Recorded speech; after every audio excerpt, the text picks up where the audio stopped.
आलसी गधे की कहानी। एक गांव में नमक का व्यापारी रहता था। उसके पास एक गधा था। व्यापारी रोज अपने गोदाम से दुकान तक नमक ले जाने के लिए गधे का इस्तेमाल किया करता था। वह नमक को बोरी में भरकर गधे की पीठ पर लाद देता और उसके साथ साथ चलता हुआ दुकान तक आता था। व्यापारी का गधा आलसी प्रवृत्ति का था। काम से बचने के लिए वह नित नए उपाय सोचता रहता था। गोदाम से दुकान तक के रास्ते में एक नदी पड़ती थी, जिस पर एक छोटा पुल बना हुआ है। एक दिन नदी पर बने पुल पर चलते समय अचानक गधे का पैर फिसला और वह नदी में जा गिरा। नदी के पानी से नमक की बोरी भीग गई। जब तक व्यापारी ने गधे को पानी से निकला, तब तक बोरी में भरा बहुत सारे नमक घुल चुका था।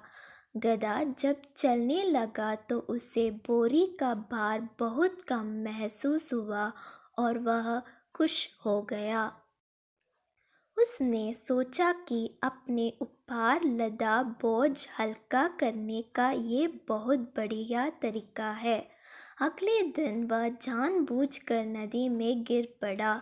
नमक पानी में घुल जाने से बोरी का वजन फिर कम हो गया।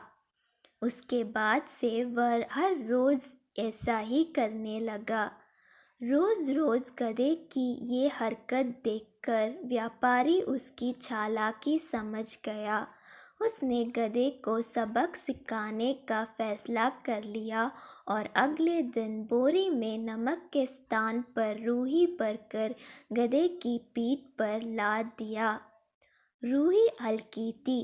इसके बाद भी आलसी गधे ने सोचा कि क्यों ना रोज की तरह नदी के पानी में गिरकर इस वजन को हार कम कर लिया जाए। इसलिए वह जानबूझकर नदी में गिर पड़ा।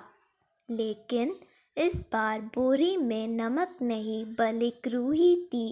पानी में भीग कर रूही का वजन कई गुना बढ़ गया।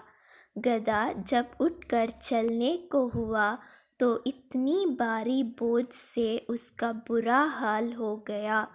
उस दिन के बाद से उसने कभी आलस न करने का निर्णय किया। सीख